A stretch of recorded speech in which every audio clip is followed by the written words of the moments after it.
Mankind has long sought the answers to eternal questions. Who are we? Why are we here? What do we mean by good and evil? Over 2,500 years ago in the West, men such as Aristotle, Plato, and Socrates struggled with these problems. Indeed, it was the Greeks who coined the word for this search, philosophy.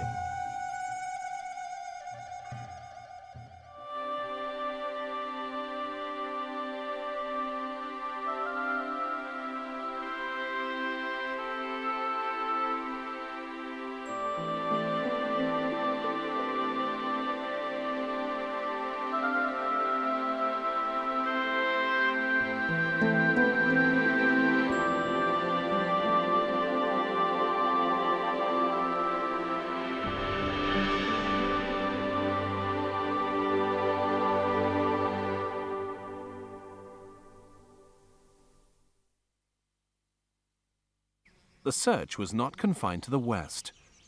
Philosophy thrived in the Middle East, in India, in China, and Japan.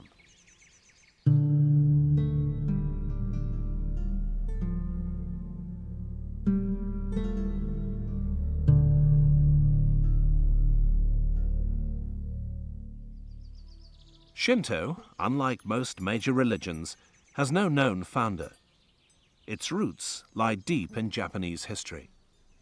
Shinto is very much the religion of prehistoric Japan. It's based in ideas that come from the period before we have recorded history. So for instance, it's very much connected with nature worship and also the belief in the traditional souls of the ancient Japanese. In addition, it's very much connected with ideas of avoiding ritual pollution, and therefore washing in water becomes a very regular part of Shinto ceremonies from the most ancient times up to the present days. In effect, also one of the additional beliefs in it is the idea of shamanism. In other words, the idea that a particular holy person can take on board the spirit of a particular god or deity, and that spirit will speak through their mouths. And that shamanistic tradition has remained very much part of Shinto, again, into the present day. Shinto is the way of the gods. These deities, or kami, oversee the whole of human life. They are infinite in number and may include spirits and family ancestors, as well as gods and goddesses.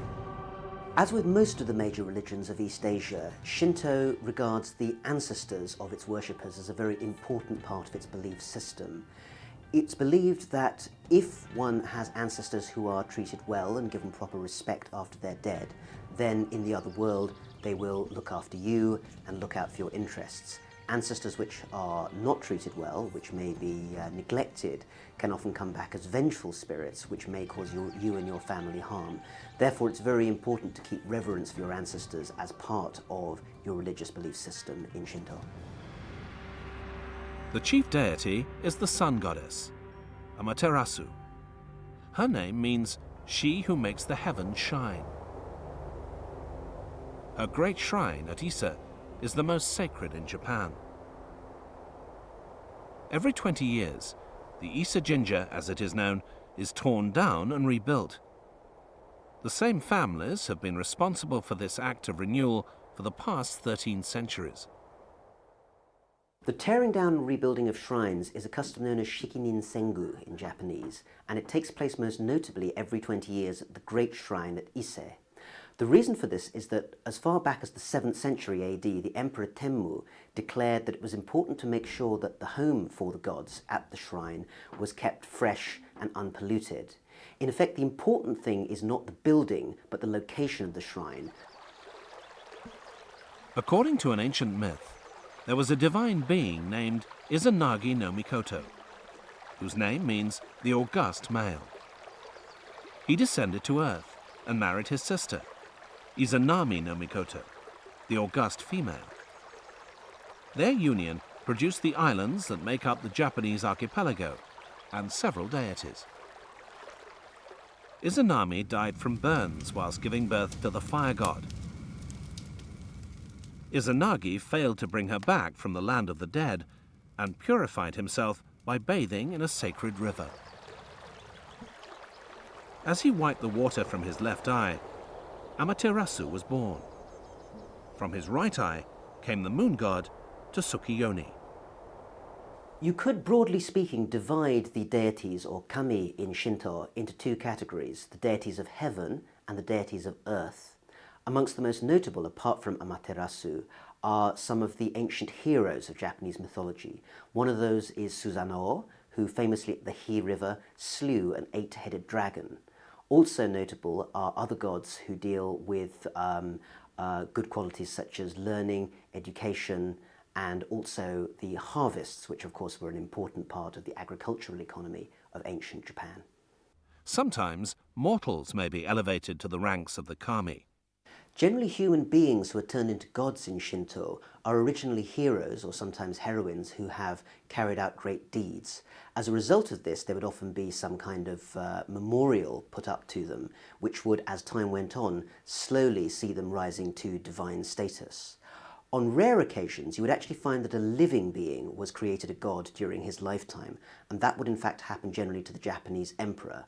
But in other cases, it's generally someone who is known either for great skill in warfare, for learning, or for other meritorious qualities which would allow them slowly to be changed into gods. One example is the god of learning, Tenjin, who was originally a scholar of the 9th century AD and now has over the centuries been transmuted into god form. Alongside the good deities are the demons. These oni are mostly invisible. Others are animal spirits that can possess humans.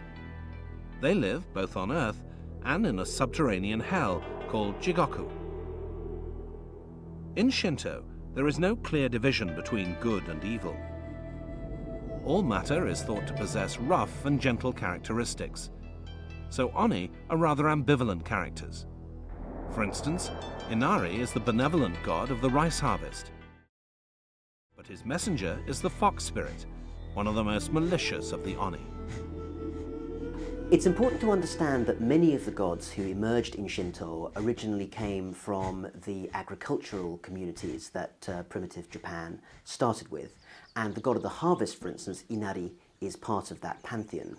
As a result of that, the animal spirits are often the animals who would have been seen as part of Japan's wildlife during that period, and the fox in particular, who is the messenger of Inari, is regarded as a very ambivalent sort of figure. He's often felt to, in fact, not necessarily be male, but female, and to symbolize the female force in life as opposed to the male force, and particularly female sexuality. While female sexuality, like male sexuality, is not necessarily regarded as either good or bad, it can clearly be regarded in traditional mythology as a rather slippery area where one has to watch one's feet if one's not going to be tripped up. And that kind of playfulness is often the difficulty in knowing whether a fox spirit means you good or ill in traditional mythology. We have already mentioned the magnificent shrine dedicated to Amaterasu at Ise. Such shrines, or jinja, dedicated to various kami, are scattered across Japan. Many natural features, such as Mount Fuji, are also considered to be sacred.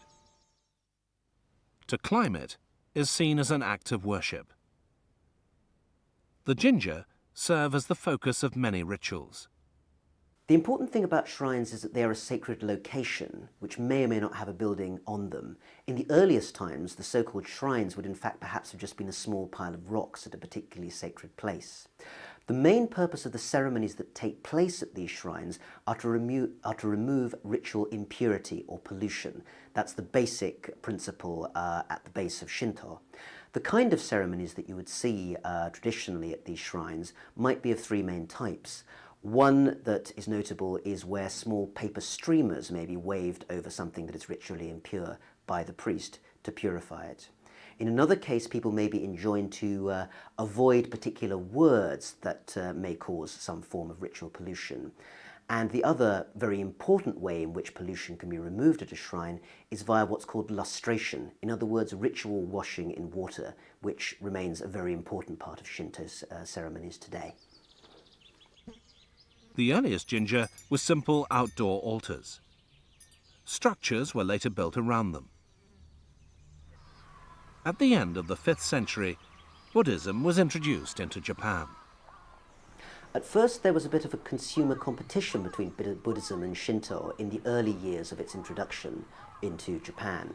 And perhaps for the best part of several centuries, Buddhism, because it was very colourful, it had a lot of public ceremonies, and was a very public kind of religion, found itself perhaps overwhelming the more personalised and retiring ceremonies of Shinto.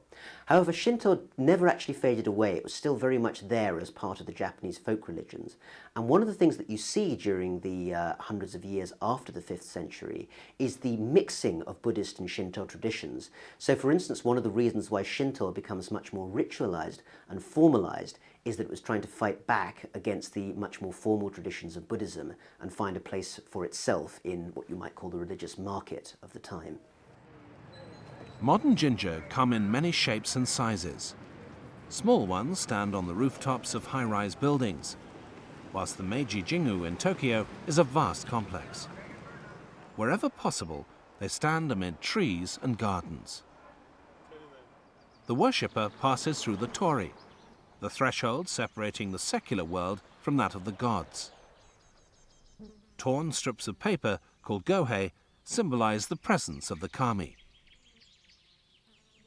The next stage is ritual purification of the hands and mouth with water. The shrine is made up of two elements. There is the sanctuary, or honden, which holds the image of the kami. Entry to this is normally restricted to the priests. The other element is the oratory, or haiden. In the oratory, or haiden, the public part of the shrine, the regular Shinto ceremonies would take place. From the point of view of an ordinary worshipper, what this would mean is that you would walk in through the gate. You might first of all purify yourself by washing your hands using a traditional wooden ladle. And then you might next sacrifice a coin as a symbol of sacrifice to the spirits of the temple. You would then go forward and make the ritual bows, which consist quite often of bowing forward twice, and then clapping once, and then bowing once. You would then go on to the ceremony itself, in which the priests would take part, in which you would be ritually purified, often using sake, traditional Japanese wine, and then after that the ceremonies would continue more informally at the end of the ceremony. The priests receive payment from groups of worshippers who manage each local shrine. There are two ranks of priests: head priests, or guchi, and kanushi. The priest has duties which in some ways are similar to the duties of a parish priest, you might say, in the Christian tradition of the West. So for instance, when people are suffering misfortunes, they might expect the priest to carry out ceremonies which will help restore their good fortune. There's a well-known case in the early 1970s of a building in Japan where far too many people were committing suicide from the top, and a priest was basically brought in to carry out a ceremony which would stop the spirits, as it was thought, from encouraging people to commit these sorts of acts. More generally, there are also particular ages in people's lives which Shinto considers to be ritually unlucky: the age of 33 for women and 42 for men. And during those years of age, people may be in particular concerned to be in contact with their priests to make sure they take part in the correct rituals to ensure continued good luck. Shinto worship is a very personal matter. One exception is the Matsuri, or shrine festival. At the festival, the main business at hand is making invocations to the gods. So you would make those invocations, set up offerings to them, and then finally, when the offerings had been accepted by them, the participants in the ceremony would then be able to take part in a ceremonial feast. So the offerings may consist of things like sake, traditional Japanese wine, also fish cakes, rice cakes, and other food offerings to be thankful for the harvest, for instance. In addition, many of the things that we think of as traditional Japanese art forms, for instance traditional No theatre, in fact started as part of the religious ceremonies at the shrines and still continue today to have a very strong religious influence on their development. The planting and harvesting of the rice are also important causes for celebration. Rice has always traditionally been a very important part of the Japanese diet from the early days, and therefore it's always been important to give thanks to the spirits who have ensured a successful harvest. To show the importance of the rice harvest, the imperial family will generally make a very public show of being, first of all, the first family to plant rice seedlings, and then to be the first publicly to accept the harvest. This then gives a cue for celebrations of the rice festival all around Japan, which would take place in public ceremonies at shrines nationally.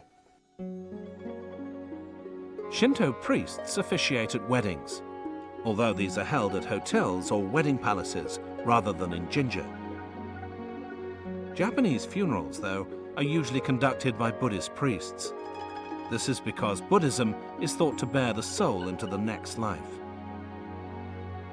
There are many Shinto-based sects in Japan. Perhaps the most famous of these is the Tenrikyo. Tenrikyo is one of the best known and most popular sects that is based on Shinto beliefs, although in some ways it's very unusual.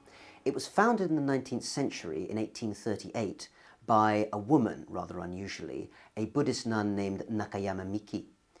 She was known to have seen various trances that gave her the vision of what she called a personal god. And this is one of the unusual things in Tenrikyo, that it's almost monotheistic, almost in the Western sense, which is unusual in the Shinto tradition. It also has a very strong social element. Tenrikyo believes it's very important to do public service and make sure that things like public welfare are looked after as part of your religious beliefs. In addition, it's also a very personal faith. It's not hard to pick up, and its teachings are easy to absorb. This explains the fact that today in Japan, perhaps some 2 million people are followers of Tenrikyo, and it's a very well-known religious and public institution in Japan. The Second World War had a profound effect on Shinto, which had been the state religion since 1871. In 1945, Emperor Hirohito formally renounced all claims to divinity, and the state no longer has any involvement in religious affairs. After 1945, when the Americans occupied Japan in the wake of the Second World War, one of the important changes they made was to democratize Japan by imposing a new constitution on it, and also making a public declaration that the emperor could no longer be considered to be a god. This in some way removed the divine status of the emperor in Japanese society, but Japan still remains a profoundly religious society in many ways. Unlike most Western societies, however, the traditional elements of Japanese religion, Buddhism, Shinto, and also in later years Christianity, still exist together very much in people's lives, and therefore on regular occasions around the year you'll find that Shinto shrines are packed with worshippers still taking part in their religious ceremonies. The fact that the emperor is no longer regarded as a god has not been any kind of major bar in the continuing development of religious belief in Japan. Despite all this, Shinto continues to flourish and to coexist peacefully alongside Buddhism. Amid the affluence and bustle of modern Japan, people still turn for help to the kami. Discover the past with exclusive ancient history documentaries and ad-free podcasts presented by world-renowned historians from History Hit. Watch them on your smart TV or on the go with your mobile device. Download the app now to explore everything from the wonders of Pompeii to the rebellion of Boudica and the mysteries of prehistoric Scotland. Immerse yourself in the captivating stories of this remarkable era by signing up via the link in the description.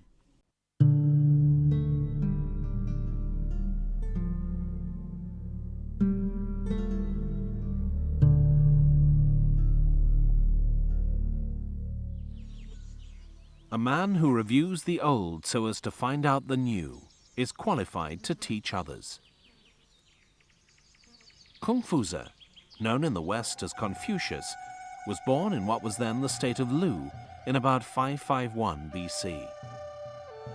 His family seemed to have been from the Chinese class known as Jinzi, which means son of a ruler. There is no proof, though, that he was of royal blood. According to records, his father was a warrior, but I guess it would be quite a low social and rank in the state. And his father married his mother when she was 16 years old. But when Confucius was 3 years old, his father died. So this is why Confucius said, when he was young, his family was poor. Confucius appears to have been brought up in a loving family. Indeed, the family, and the love and respect shared amongst its members, was to become central to Confucian philosophy. As he grew to manhood, Confucius entered government service. It was a popular choice for a young man of his class. His first job was an overseer of fields. It was a responsible job in a society where agriculture was vital to the economy. By the time he was 21, Confucius was chief overseer to a nobleman named Qi. But just when his career was about to prosper, tragedy struck. The aunt who had raised him died. Confucius retired from public life to mourn her. Mourning was not for Confucius simply an expression of private grief that someone close to you had died. He regarded filial piety, what he called xiao, in other words, respect for your parents, as one of the very important pillars of the way in which society was set up. For that reason, official mourning could last for a very long period in ancient China, perhaps as long as 3 years, and this meant that you often had to withdraw from many public duties and dress in particular ways throughout the whole of that period to show that you were fulfilling the proper mourning rites. There was quite a few debates around these issues. Some of his disciples said that the 3 years were too long because this would be costly and not economic. So this and Confucius said, your parents, when you were born, your parents cherished you for 3 years. But when they died, you even not give 3 years mourning to them. So how this unhuman and you are. He criticized his this student. Confucius used the period of mourning to ponder his future. He was too blunt and honest to be a politician or a high-grade civil servant. Confucius' answer was a stroke of genius. China had no schools. He would found one and become its first teacher. He set up this private school and who admitted the students not only from this noble background, but also from the commoners. And also he admitted students whether or not they were rich or poor. And he strongly propagated an idea that in education there should be no class. So that is a very valuable thing, to China, to Chinese education. And also because this for poor people, so he would lower down his fees to as low as but 3 dried meat. So anyone, if he is willing to study, and if he could present 3 pieces of dried meat, then he would become a student of his school. Pupils paid him according to their means. Those who lived too far from the school to travel lived in Confucius' home. His first pupils were young men of about his own age. They were civil servants like him. But what was he to teach? He wanted the education his pupils received to be both practical and moral. They would learn why and how their future actions and decisions would bring benefits to the people they served. Confucius expected his pupils to be familiar with certain Chinese texts. The education at that time normally have 6 the subjects. These rites, history, poetry, music, math, and this archery. But how the math and archery were taught, we don't know. We don't have much knowledge about this. Confucius' teaching methods paralleled those of Socrates in the West. Conversation between teachers and pupils, often on a one-to-one basis. Confucius would often give different answers to the same question. One day, a student asked him if he should put his newly acquired knowledge immediately into practice. No, I think you should first discuss what you have learned with your father and your elder brothers. Later the same day, another student asked him the same question. Yes, you should immediately put what you have learnt into practice. To consult with anyone else would only be wasting time. A third student queried these conflicting answers.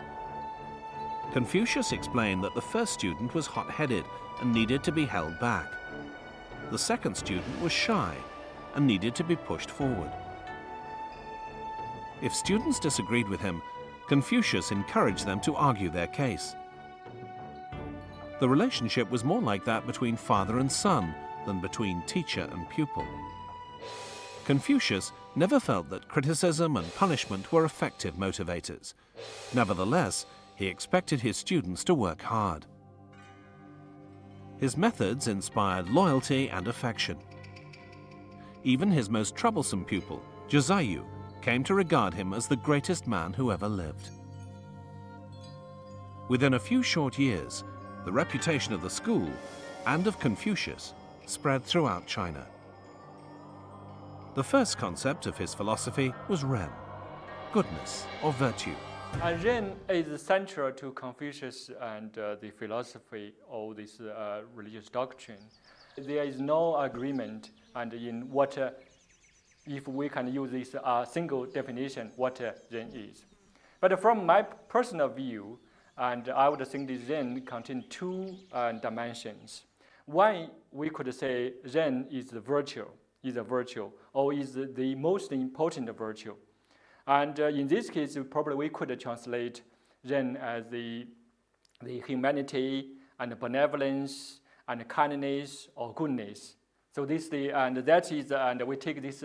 Confucius understands this Ren as a virtue is essential to being human.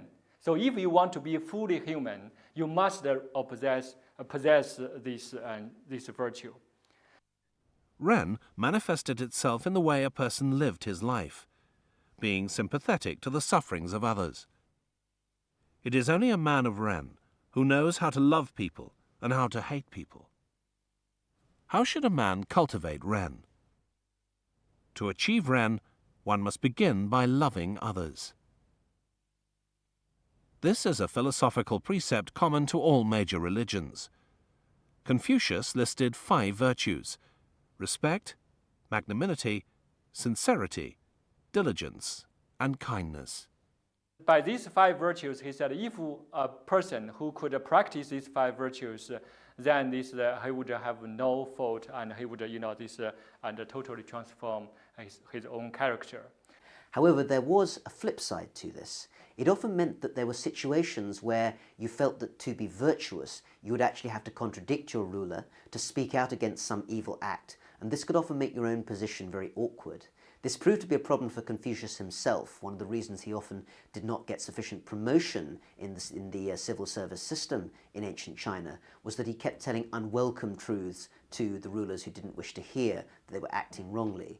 But on the other hand, he would argue that if you wish to follow the path of virtue correctly, then a true scholar, a true gentleman, had no alternative but to point these transgressions out.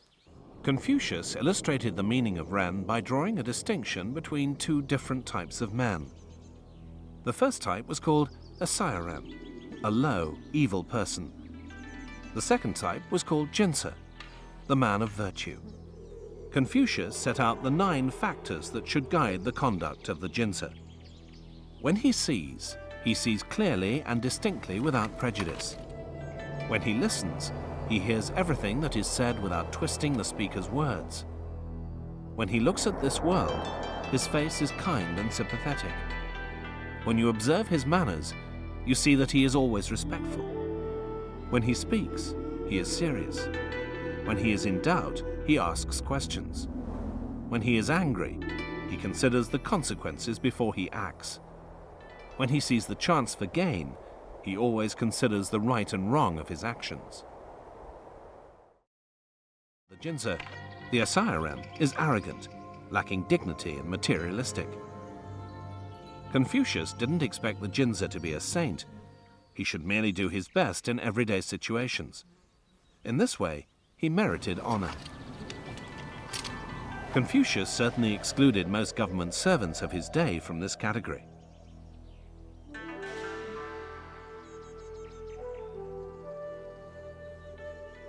For Confucius, education meant gathering knowledge, not only about the world, but also about oneself. When he looks into himself and his conduct, and he finds nothing to be ashamed of, what is there for him to be anxious about?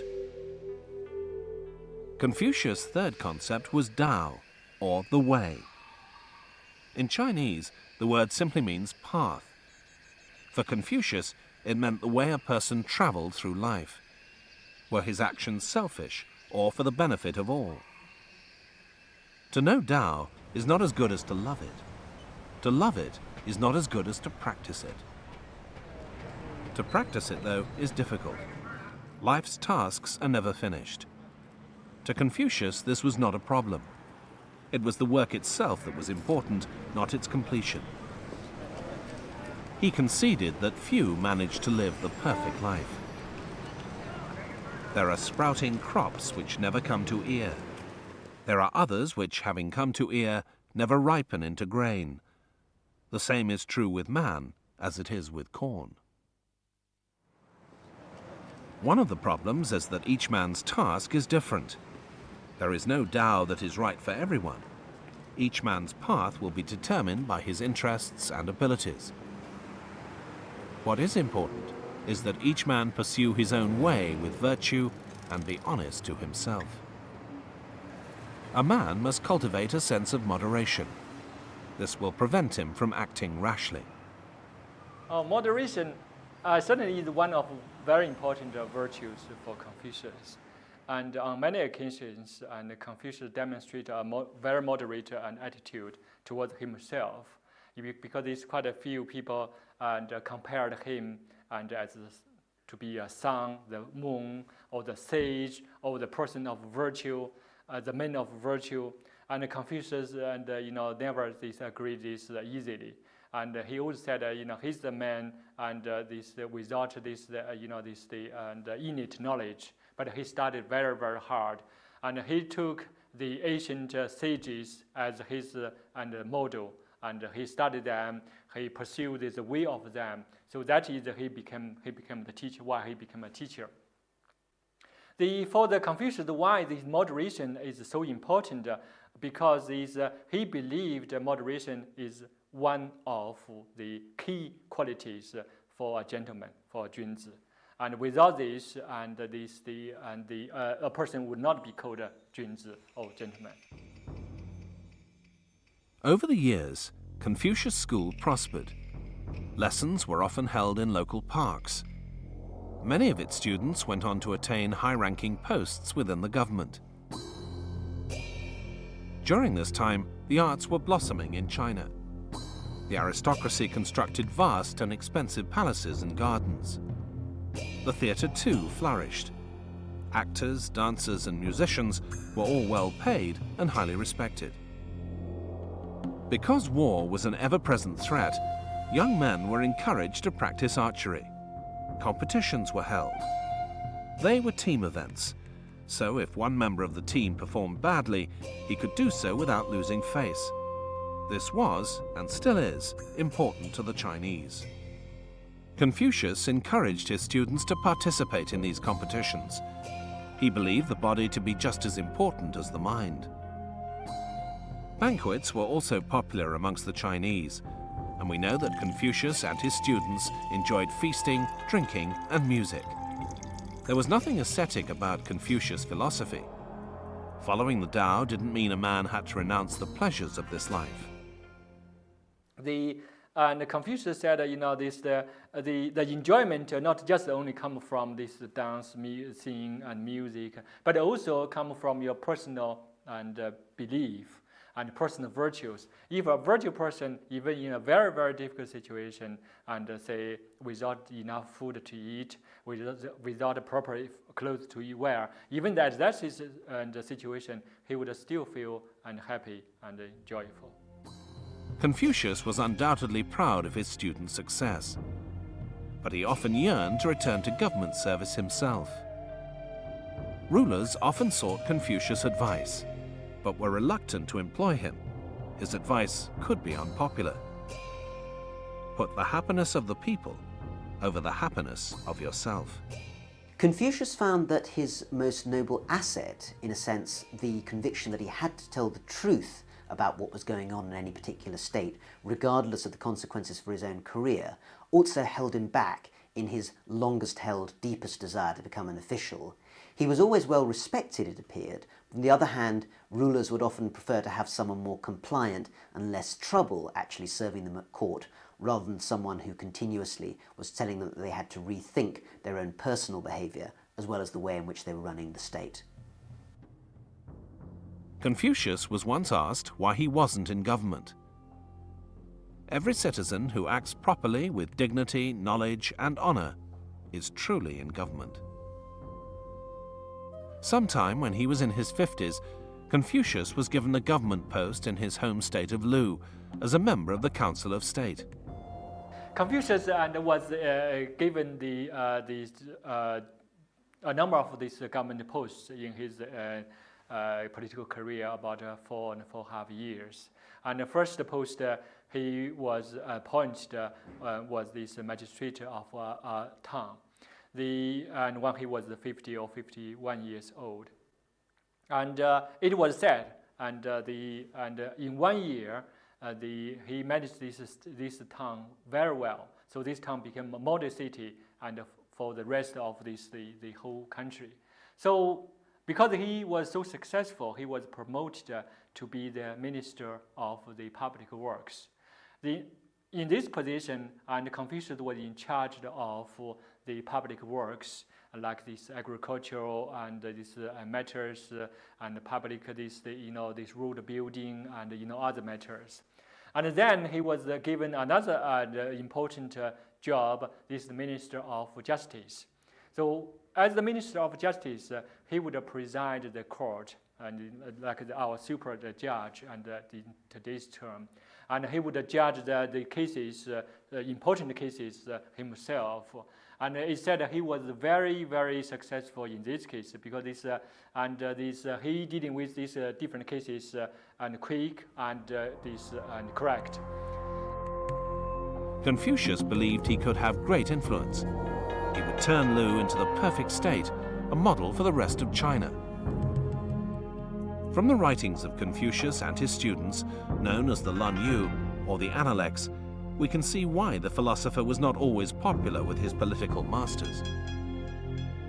Confucius was once asked to name the essentials of a good government. The three most important things are enough food, enough arms, and the confidence of all the people. His master asked him which of the three he would give up if forced to do so: the arms, the bows and arrows, and war chariots. His master pressed him further. Which of the other two would he give up? The food. After all, for as long as we have known, death has come to every man. But a government without the confidence of the people is lost. At some stage in his life, Confucius had married and had a son. As well as his work at court, Confucius spent as much time as he could with his son and grandchildren. He also continued to teach. In government, the problems were the same as before. The ruler of Lu followed Confucius' advice only when it suited him. By now, Confucius was an old man. His mind must have been turning towards death. But what do we know of Confucius' religious beliefs? Famously, once when Confucius was asked by one of his disciples about what he thought about the spirit world, Confucius answered, "There's enough going on here on earth, don't worry about the spirits." Some people, I think wrongly, have interpreted this as meaning that Confucius didn't believe in the spirit world, and this is why people have sometimes claimed that Confucianism is simply a philosophy without any religious underpinnings. What seems a more likely interpretation of Confucius' statement, though, is that he did believe, as was traditional in ancient China, in a very powerful spirit world. It's just that it was not the business of people on earth to try and poke too far into the world that they would find out more about after they had passed away and died. He believed, therefore, that there was a strong religious element, I think, in everyday human life, but that people shouldn't seek to delve too far into the mysteries of it. On another occasion, another student asked and how to understand death and how to serve the spirits. Confucius replied, and if you cannot understand life, how can you understand death? If you cannot serve humans, how can you serve spirits? So this is, I think, is quite a characteristic of Confucius thinking. So, and if the spiritual world and the human world, they are related, and all this interacted. So if you can't live your life properly now, you can't understand, can't this, do this and sacrifice to the spirits properly. Confucius continued to serve in the government and watched with pride as his ex-students put his philosophy into practice throughout China. Confucius died in 479 BC. Many of his former students came to his funeral. Some even stayed behind to observe the 3-year period of mourning near to his grave. The devotion he inspired was summed up by one of his students, Yoro. From the birth of mankind until now, there has never been a man equal to Confucius.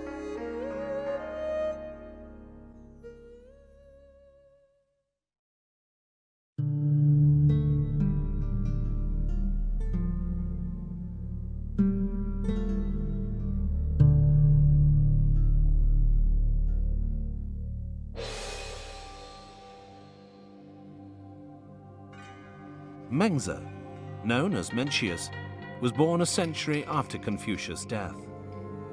It was he who ensured that Confucius' teachings would not be lost to future generations. In the century after Confucius's death, no one scholar took on board all his beliefs and made them an organized and unified belief system.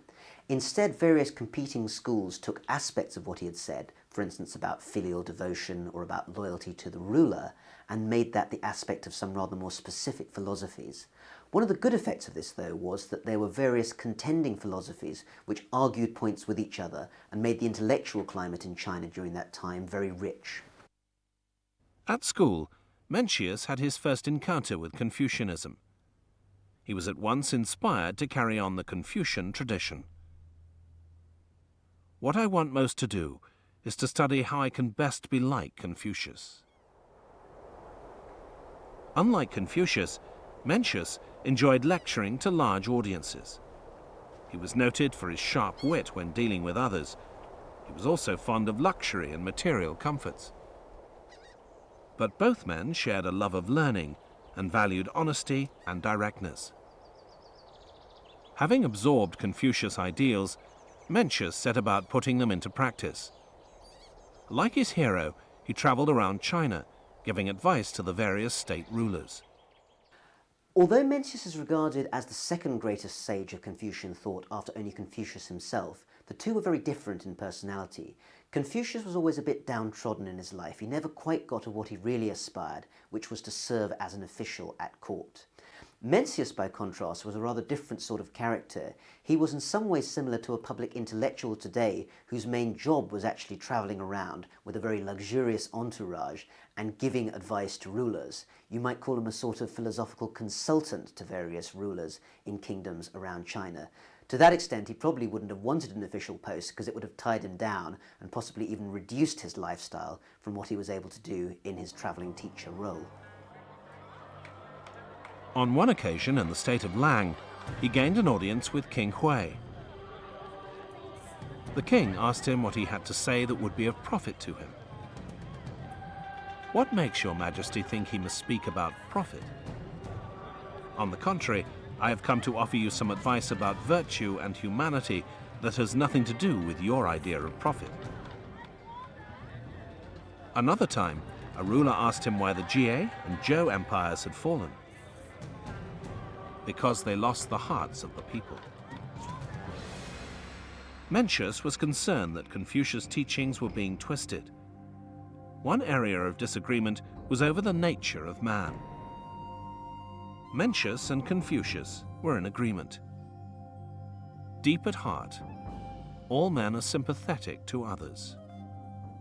Mencius's driving philosophy led him to argue that because human beings were basically good, they could be regulated in such a way that they would not have to be heavily controlled by the state if the state carried out the right policies.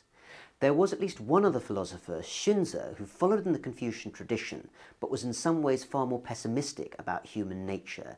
He believed that unless the state was very strong, then human nature would make people more inclined to follow their own interests rather than the good of society as a whole. For that reason, sometimes Mencius has been characterized as the left-wing aspect of Confucian philosophy, and Xunzi as the right-wing aspect. Also worth noting is another philosopher, Han Feizi, who is the founder of what's known as legalist thought. He went even further than Xunzi and rejected the ideas of Confucianism, arguing that the state itself was the most important thing, and to some extent, individual desires and individual rights really didn't matter as long as the state kept itself strong and able to resist outside attack. For that reason, his philosophy has often been regarded by Confucians as cynical and in some way damaging to greater public welfare and morals. Mencius died in 289 BC at the age of 84. By then, he had ensured the continuing influence of Confucianism in China. He is still known there as the second stage. It's not an exaggeration to say that in the same way that perhaps Judeo-Christian thought, as well as the thought of ancient Greece, underlines the whole intellectual and cultural legacy of the West, similarly Confucius and also his followers such as Mencius have really shaped the 2,000 plus years of Chinese history since they lived. Their beliefs, first of all, in ethics as the most important means of organizing a state, but also the importance of hierarchy and setting things in the right order to ensure social stability, have been very much the driving arguments behind every Chinese imperial dynasty. Even in the 20th century, when the imperial dynasty had fallen and the republic and then the communists took over, the new thinkers who came along, such as Chiang Kai-shek and Mao Zedong, even though they regarded themselves correctly as very much aspects of the modern side of China, were still very heavily shaped by the Confucian beliefs that they had taken on board at school when they were younger. And you can see this perhaps in the way in which they set themselves up as rulers in China when they eventually got to power.